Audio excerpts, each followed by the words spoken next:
खून तेरा भी बहा है, खून मेरा भी बहा है। इस आजादी की ललकार में तूने जो दिया वो मैंने भी दिया है। मैं भी देश का वही परिंदा हूं जो तू था।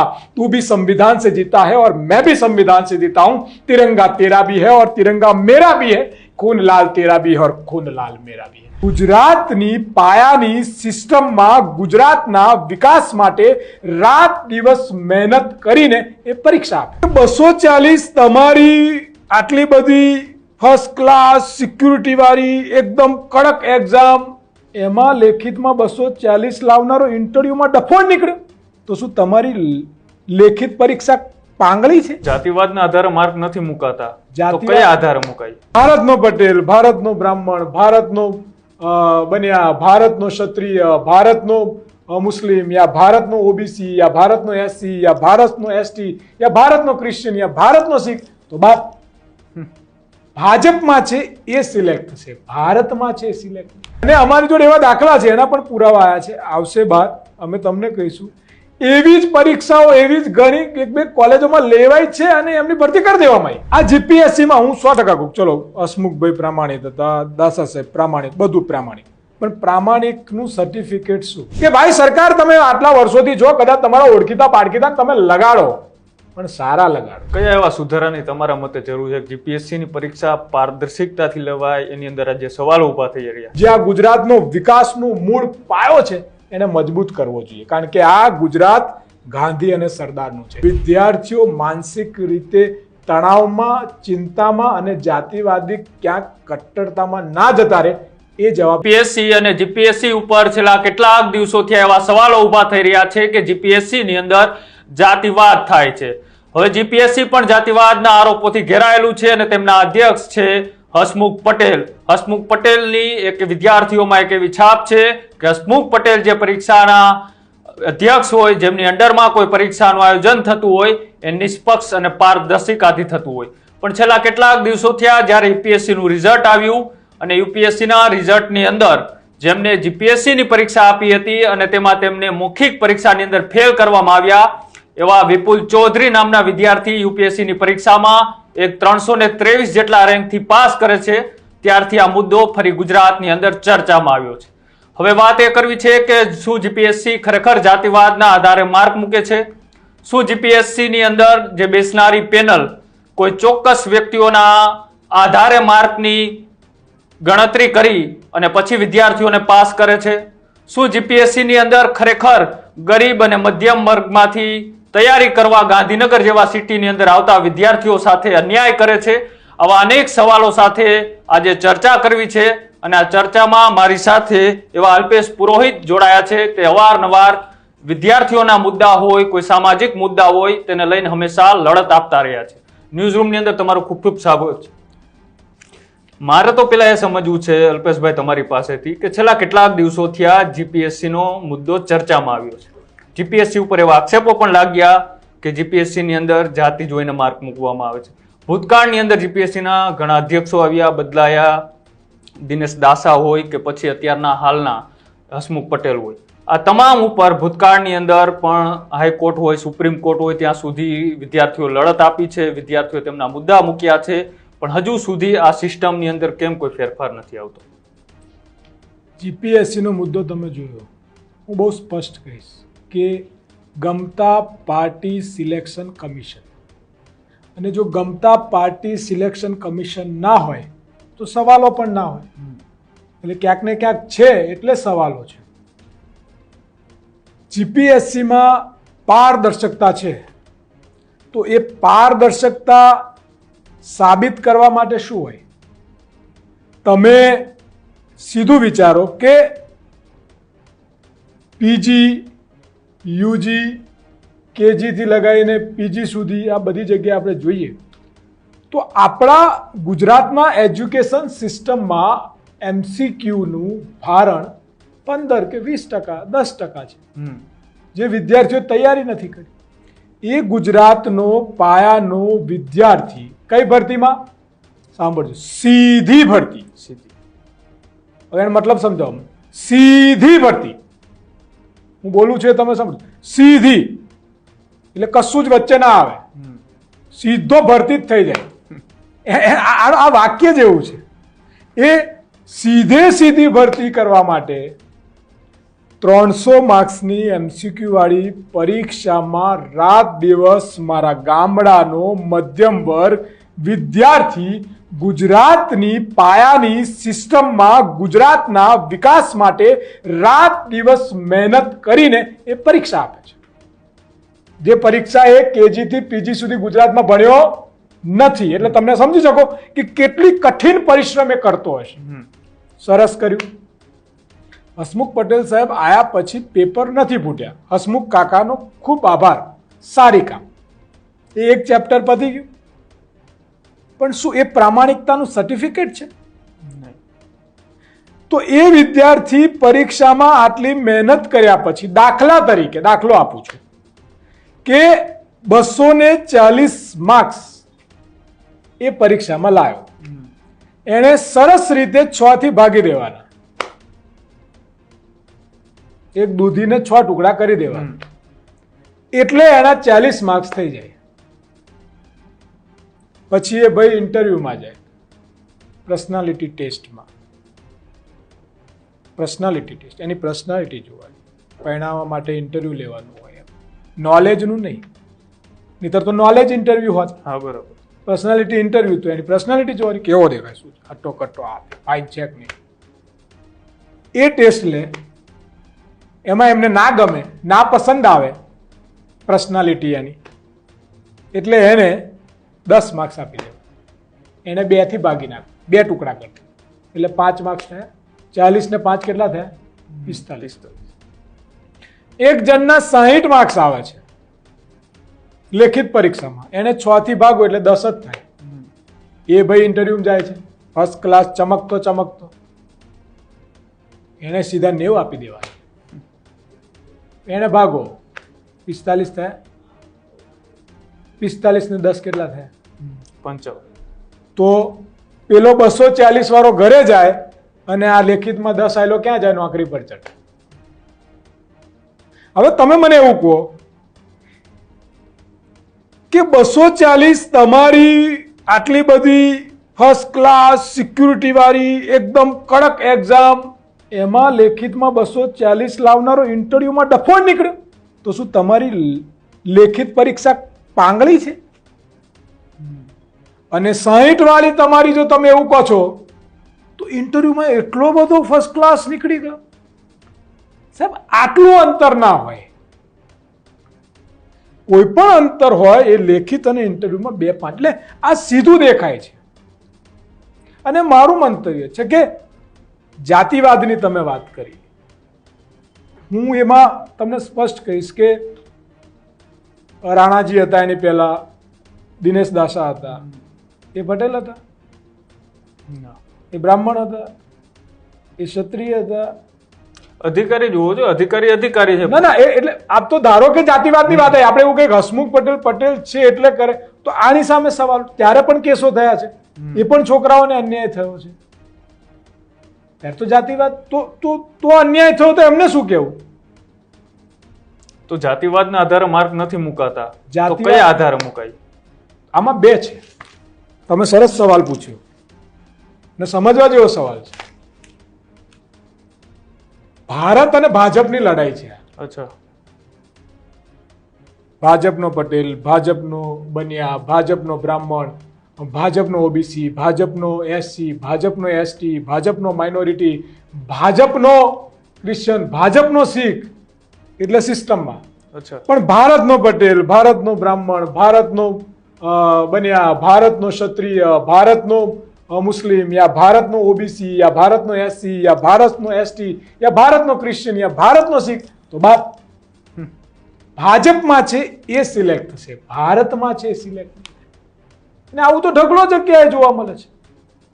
આ પેલા બોધકાંડ વાળા બેન સરળ સીધા આપણા મુખ્યમંત્રી શ્રીને સવાલ કર્યો તો એમને ઘર તૂટવાની નોટિસ આવી કે નહીં? રણીકાંડ. અને એમના જ ભાજપમાં એક કાઉન્સિલરનું જમીર જાગી ગયું, બ્રાહ્મણ હતું, તો સસ્પેન્ડ થયો જ નહીં.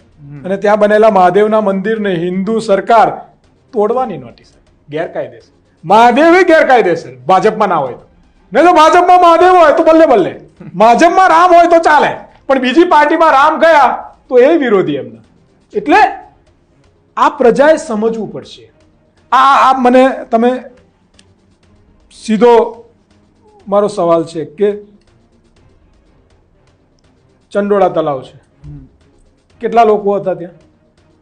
વર્ષોથી રહેતા હતા. કેટલા લોકો? પણ હજારો લોકો. 5-6 હજારની વસ્તી તો ગણો. એમાં કેટલા બાંગ્લાદેશી નીકળ્યા? આંકડા પ્રમાણે 150 કે એનાથી વધારે નહીં નીકળે. બધા બાંગ્લાદેશી. એ કોર્પોરેટ સેક્ટરને આપી દેશે. તમારે જોવું હોય તો જોજો. અચ્છા. આ જે સિસ્ટમ છે, ભ્રષ્ટાચાર જે શિષ્ટાચાર બની ગયો છે, આ એની લડાઈ છે અને આને દરેક લોકોએ સમજવી પડશે. હું તમને એક દાખલો આપું. ધારો કે આ યુવરાજસિંહે એક મુદ્દો ઉઠાવ્યો, હું પણ એમની સાથે હતો અને અમે એ મેટરમાં જોડે ગયા હતા. એક લેબોરેટરી આસિસ્ટન્ટની ભરતી બહાર પડી. સાંભળવા જેવો કેસ છે. આ હું કાગળ લઈને આવ્યો છું. ખાલી જગ્યા માટે સરકારને માંગણા પત્રક થયું, પછી વિભાગની મંજૂરી મળી ગઈ, ભરતીના નિયમ નીતિ ઘડાયા, જાહેરાત પ્રસિદ્ધ થઈ, પછી ફોર્મ ભરાયા, પછી પ્રિલિમ પરીક્ષા લેવાઈ, સીપીટી પરીક્ષા લેવાઈ, પરિણામો આવ્યા, મેરિટની યાદી પ્રથમ પડી, પ્રમાણપત્રોની ચકાસણી પણ થઈ ગઈ અને પછી એવું કીધું કે હવે તમને થોડાક દિવસમાં તમને ઓર્ડર મળી જશે. પછી કહેવામાં ઉપરથી મંજૂરી નહીં ભરતી. પૂર્વ મંજૂરી નથી મળી કરી અને એ મંજૂરી રદ કરી. એમાં એસસી પણ છે, એસટી પણ ઉમેદવાર છે અને ઓબીસી ઉમેદવાર પણ છે અને ઓપન પણ છે. આ જેટલી ભરતીઓ થઈ અને અમારી જોડે એવા દાખલા છે, એના પણ પુરાવા આવ્યા છે, આવશે બહાર, અમે તમને કહીશું. એવી જ પરીક્ષાઓ એવી જ ઘણી 1-2 કોલેજોમાં લેવાય છે અને એમની ભરતી કરી દેવામાં આવી. તો આમાં શું સમજવું કે ત્યાં ભાજપનો એટલે થઈ ગઈ ને આ ભારતનો તો થઈ ગયું થયું.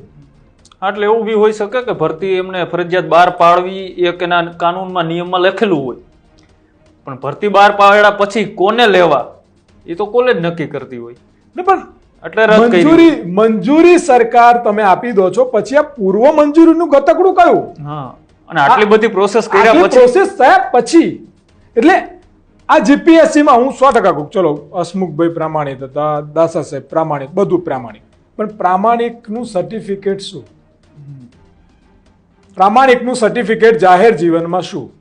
કે તમે જે સત્તા પર બેઠા છો ત્યાં તમારા કોઈ પ્રશ્નો ઉપસ્થિત ના થાય, પ્રશ્નો હોય એને બેસીને તમે સંપૂર્ણ જવાબદારીથી નિર્ણાયક બનો, એને પ્રામાણિકતા કહેવાય. પ્રામાણિકતા એટલે તમે નક્કી કરી લીધું કોઈ કે પ્રામાણિક હોય તો આવું કેમ? અને જીપીએસસીમાં તમારા આજુબાજુના રાજ્યોમાં 10% વેટેજ છે. હરિયાણાના કેસમાં સુપ્રીમ કોર્ટે તમને નિર્દેશ આપ્યો કે ભાઈ 10% વેટેજ રાખો, તો કર દો ને. તમે એને 50માં કેમ વળગી રહ્યો? તમારી દાનત ખોટી ના. અને એક બાજુ તમે બાજુના રાજ્યોનું પૈસા ખચખચ કાતર માર્યું હોય ત્યાં તો અપનાવી લો છો કે જીપીએસસીમાં પેપરમાં ભૂલ હોય, જીપીએસસીના પરીક્ષાના પેપરમાં, અને વિદ્યાર્થીએ ભૂલ માટે જીપીએસસીને પત્ર લખીને યા એને માટે ત્યાં ફરિયાદ કરે તો એક પ્રશ્નના 100 રૂપિયા ભરવાના. અચ્છા સાહેબ, આ કયા પ્રદેશનો કાયદો છે? હું તો મને ખરેખર તમારી ભૂલ બતાવે અને 100 રૂપિયા ઉપરથી તમારે આપવા જોઈએ કે બેટા શાબાશ, તે જીપીએસસી ની ભૂલ શોધી અને ભૂલ કરીને એને 10 ગણો મોટો દંડ કરવો જોઈએ, ત્યારે સિસ્ટમ સુધરે. આ તો પ્રશ્ન પૂછવા વાળા ને ભાઈ તે કર્યું ને મારી ભૂલ છે એવું તે કીધું, લાય 100 રૂપિયા લાય. એટલે આ કેવું? આ કયો કાયદો? આ કેવા નિયમ? અને સરકાર એટલે કોણ? માય બાપ. તમારા મનમાં પ્રશ્નો હોય, તમને કોઈ તકલીફ હોય, તમે ફરિયાદ કોને કરો? તમારા મા બાપને કરો, વડીલને કરો. તો અત્યારે પ્રજાનું વડીલ કોણ? સરકાર. તો સરકારને ફરિયાદ કરે એટલે વિરોધી, સરકારને ફરિયાદ કરે એટલે ગુનેગાર, સરકાર સામે બોલે એટલે ગુનેગાર. તમે નથી સાંભળતા, તમારા મા બાપ તમારું ના સાંભળે, તમારું ધ્યાન ના આપે તો તમે મા બાપના સામે થાવ ને. તમે નથી સાંભળતા, નથી કરતા એટલે તમારી સામે લોકો થાય છે, એટલે તમારી સામે ખોલીને બહાર બોલે છે. જ્યારે છોકરાઓ તમારા ત્યાં આવે છે, બોલાવી લો ને ભાઈ, આવી જા બેટા, શું થયું બોલ. તમારે ત્યાં વિધાનસભા બેઠા હોય છે, છોકરાઓને તો દંડા હું કામ મારવાના? તમને છોકરાઓ ખાઈ થોડા જવાના છે? ભાઈ તમારામાંથી 10 જણા આવો, બેસો, શું પ્રોબ્લેમ છે? ભાઈ અધિકારી બોલો આ પ્રોબ્લેમ છે. જેણે સારો વહીવટ કરવો છે, સગા નહીં સારા લેવા છે ને, એ સરકાર હંમેશા પોઝિટિવ રહેશે. વિરોધ એટલે શત્રુ નહીં. સવાલ સરકારને જ થાય વિપક્ષને થોડો થાય. ના. વિપક્ષને જેમ કહું કેમ લા તમે આમ છો આટલી મોંઘવારી વધી ગઈ, તમે આમ છો તો જીપીએસસી માં ગોટાળો થાય છે, તમે અરે એને કેમ ન પૂછું. અને તમે વિચાર કરો કેટલી દુઃખદ બાબત છે. એક પોસ્ટ, એક સ્ટેટમેન્ટ પર ફરિયાદ, અને મારા દેશની ગૌરવશાળી ફૌજી કર્નલ સુફિયા કુરેશી લક્ષ્મીબાઈની યાદ અપાવે તમને. એવી વિરાંગના જેને મુંહતોડ જવાબ પાકિસ્તાનને આપ્યો, એને તમારો એક મંત્રી એવું કહી દે કે આ તો આતંકવાદીઓની બહેનને એમ. અને તમે સુપ્રીમ કોર્ટ, હાઈકોર્ટ લાલ ગુમ અને સરકાર લાલ ગુલાબ જાંબુ. વાહ!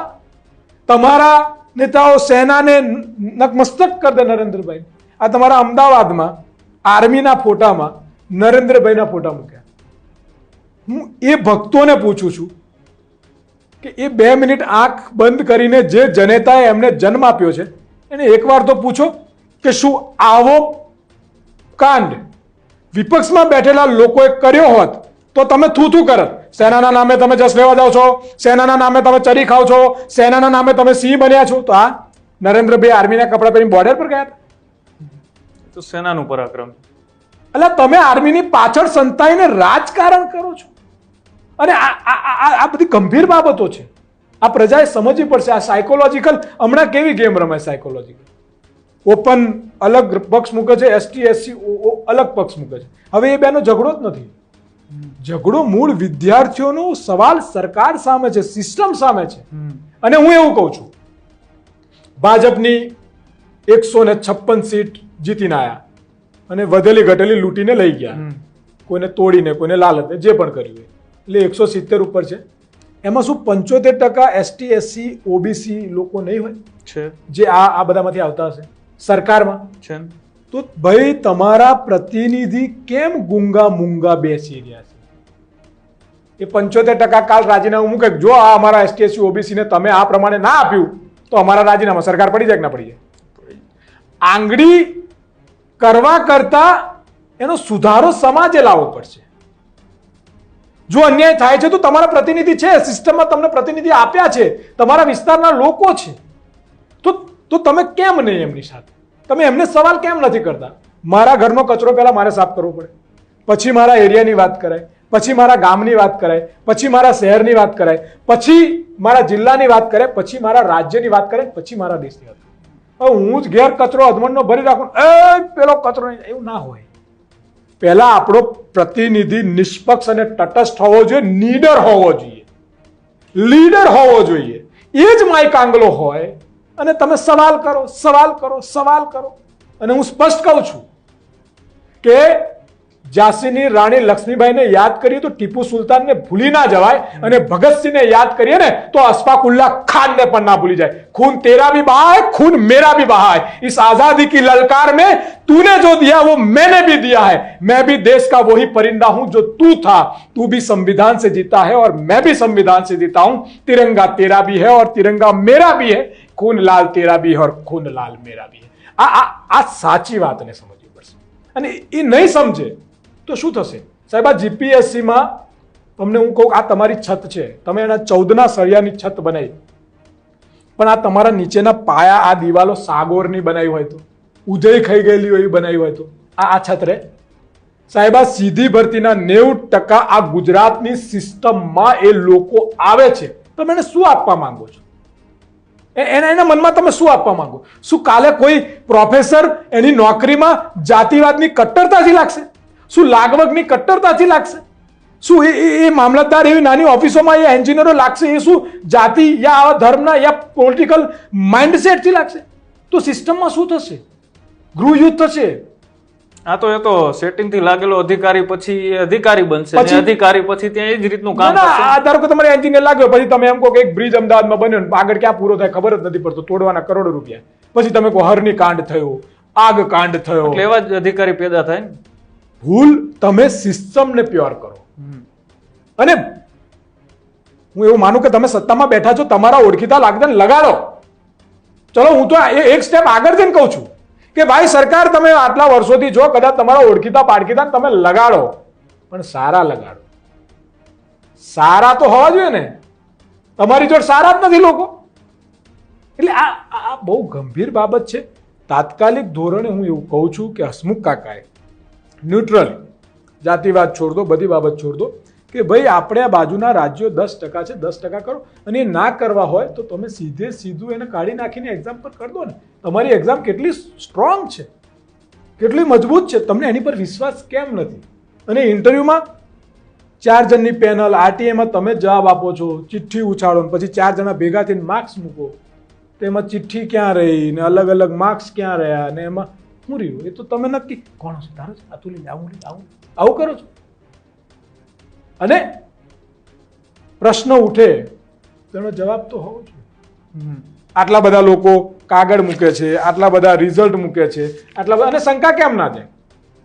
તમારી પરીક્ષા તમે કહો છો પારદર્શકતાથી અમે લીધી છે, તો એમાં હાઈએસ્ટ પાસ થયેલાની વેલ્યુ નહીં, અને તમે કહો છો કે હવે ઇન્ટરવ્યુમાં તો હવે આટલો બધો ફરક 2 માર્ક્સનો હોય, 5, સીધો ઇન્ટરવ્યુમાં પેલો જે ના આવ્યો પેલાને 80 આવી જાય, પેલાના 10 આવી જાય.